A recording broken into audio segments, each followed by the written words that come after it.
এলাকার সব থেকে বাজে মেয়েটাকে আমি বিয়ে করছিলাম আর বাসরাতে তাকে 3টা জিনিস উপহার দিয়েছিলাম।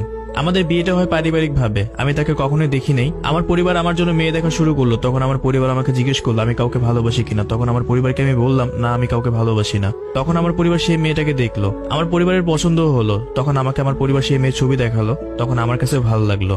তখন আমার পরিবার আমাকে নিয়ে সেই পরিবারের কাছে গেল, মানে আমরা মেয়ে দেখতে গেলাম। কিন্তু আমার পরিবারের কাছে আমি একটা কথাই বলছিলাম, আমি যাকে বিয়ে করবো তার সাথে আমি একান্তই কথা বলতে চাই। আর তখন যখন মেয়ে দেখার জন্য সেই বাসায় গেলাম, তখন মেয়ে দেখার পর সবাইকে আমি বললাম আমি মেয়ের সাথে একা কথা বলতে চাই। তখন আমাকে আর মেয়েকে একা থেকে সবাই বাইরে চলে গেল। তখন আমি সেই মেয়েকে জিজ্ঞেস করলাম, দেখেন আমি আপনাকে কিছু কথা জিজ্ঞেস করতে চাই, সব কথাগুলো সত্য সত্য বলবেন। আপনি কি কাউকে ভালোবাসেন, বা আপনাকে কি জোর করে আমার সাথে বিয়ে দেওয়া হচ্ছে? আপনার কি কোনো অতীত আছে? তখন সেই মেয়ে আমাকে বলল, দেখেন আমি আপনাকে মিথ্যা কথা বলবো না, আমি সত্য কথাই বলবো।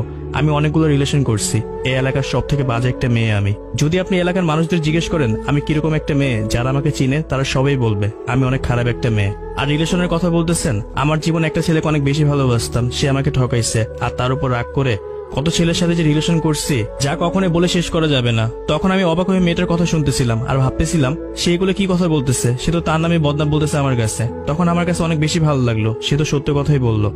তখন সেই মেয়েটা আমাকে বলতেছে, আপনি কি এখন আমাকে বিয়ে করবেন? জানি বিয়ে করবেন না। তখন আমি তাকে হেসে বললাম, জি আমি আপনাকে বিয়ে করব।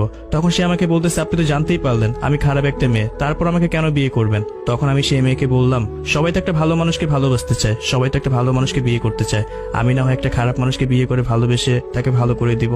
তারপর দুজনে সবাইকে বলে দিলাম আমাদের দুজন দুজনকে পছন্দ হয়েছে। তারপর আমরা সেখান থেকে বিয়ে ঠিক করে বাসায় চলে আসতাম। বাসায় আসার পর প্রতিটা মুহূর্তে একটা কথাই ভাবতাম, এই মেয়েকে বিয়ে করে কি আমি ভুল করতেছি? সে তো অনেক ছেলের সাথে কথা বলছে, আমি যখন কাজের জন্য বাইরে থাকবো তখন তো আরো ছেলের সাথে কথা বলতে পারে। কিন্তু মনে মনে একটা কথাই ভাবতেছিলাম, যে মেয়েটা তার অতীতের কথা আমাকে বলছে সে মেয়েটা আর যাই হোক কখনো খারাপ হতে পারে না। তারপর ধুমধাম করে আমাদের বিয়েটাও হলো। তখন আমি বাসর ঘরে গেলাম, জীবনের প্রথম বাসর রাত, একটু নার্ভাস ফিল হইতেছিল নিজের ভিতরে। তখন আমি তার জন্য 3টা গিফট নিয়ে গেছিলাম। তার সামনে যখন গিফট নিয়ে গেলাম তখন সে আমাকে জিজ্ঞেস করতেছে এগুলো কি। তখন আমি তাকে বললাম খুলে দেখো। তারপর সে খুলে দেখলো একটা কোরআন শরীফ, একটা জায়নামাজ আর কিছু হাদিসের বই। তখন আমার বউ অনেক বেশি খুশি হলো। তখন সে আমাকে জিজ্ঞেস করলো, বাসরাতে তো সবাই অনেক কিছুই দেয়, কিন্তু আপনি যে আমাকে এত দামি একটা জিনিস দিলেন, এটা তোর কারণটা কি? তখন আমি তাকে বললাম, তুমি যখন এগুলো পড়বে তোমার অতীতকে ভুলে থাকবে আর খারাপ কাজ করা থেকে বিরত থাকবে। তখন সে আমাকে হেসে একটা কথা বলল, আমি খুব খুশি হয়েছি আপনি আমাকে এগুলো দিচ্ছেন, তবে সেদিন আপনাকে যে কথাগুলো বলছি আমি খারাপ একটা মেয়ে, সেদিন আমি মিথ্যা কথা বলছি। আমি দেখতে চেয়েছিলাম এত কিছু জানার পরে কি আপনি আমাকে বিয়ে করতে চান কিনা। তখন তার কথা শুনে খুব রাগ হচ্ছিল। তখন আমি তাকে বললাম, মানুষের ইমোশনাল নিয়ে কেন খেলো? তখন সে আমাকে সরি বলল। যত কিছুই হোক, 10টা না 5টা না একটা মাত্র বউ আমার, তার সরি শুনে আমিও গলে গেলাম। তখন এটা ভেবে ভালো লাগতেছিল, যাক তার কোনো খারাপ বুদ্ধি নেই, সে ভালো একটা মেয়ে। তারপর তাকে শক্ত করে জড়ায় ধরে বললাম, কখনো মিথ্যা কথা বলো না আর কখনো আমাকে ছেড়ে যেও না। তখন সেও আমাকে কথা দিল। যাই হোক, বাসরাতের পরের দিন যখন সকাল হলো তখন পাশে হাত দিয়ে দেখি বউ নাই, চেয়ে দেখি বউ মার সাথে কাজ করতেছে। আর অনেক বেশি ভালো লাগতেছিল। তখন ভাবতেছিলাম তার মন মানসিকতা কিরকম হবে, মার সাথে মিশতে পারবে কিনা, কিন্তু দেখলাম সে সহজে মার সাথে মিশে গেল। আর আমার মাও তাকে অনেক বেশি আদর করতো। আমার বউকে আমি অনেক বেশি ভালোবাসতাম আর সেও আমাকে অনেক বেশি ভালোবাসতো। আমার এখনো মনে আছে, আমি কাজে ব্যস্ত থাকার জন্য আমার বউকে তার বাপের বাসায় দিয়ে আসছিলাম। তাকে দিয়ে এসে আমি বাসায় চলে আসছি।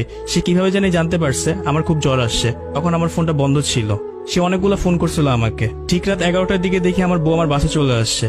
তখন সে আমার সাথে অনেক রাগারাগি করতেছে আর বলতেছে, তোমার ফোন বন্ধ কেন, কতগুলো ফোন করছি তোমাকে। তখন সে আমাকে অনেক বেশি কেয়ার করলো। যখন আমি সুস্থ হলাম তখন সে আমাকে নিয়ে তার বাপের বাসায় গেল।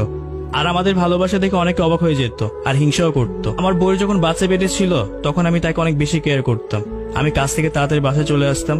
অনেকেই বলা বলি করতো আমি নাকি বউ পাগল, তবে কারো কোনো কথা আমি কান দিতাম না। আমার কাছে একটা কথাই মনে হতো, আমার বউকে আমি ভালোবাসবো, তার কেয়ার আমি করবো। এতে যদি মানুষ আমাকে বলা বলি করে আমি বউ পাগল, তাতে আমার কোনো কিছু যায় আসে না। আর আমার বউয়ের যেদিন বাচ্চা হবে সেদিন তার থেকে বেশি ভয় আমি পাচ্ছিলাম, তার কত না কষ্ট হবে। তাকে এত পরিমাণ ভালোবাসতাম। প্রতিটা মানুষের একটা না একটা অতীত আছে। কখনো তার অতীত দেখে 10 জনের কথা শুনে বউকে কম ভালোবাসবেন না। যদি আমার কথাগুলো শুনে খারাপ লেগে থাকে তাহলে আমাকে মাফ করবেন। এটা আমার কোনো স্টোরি না, এটা অন্য কারো স্টোরি, আমি জাস্ট তুলে ধরলাম। ধন্যবাদ সবাইকে।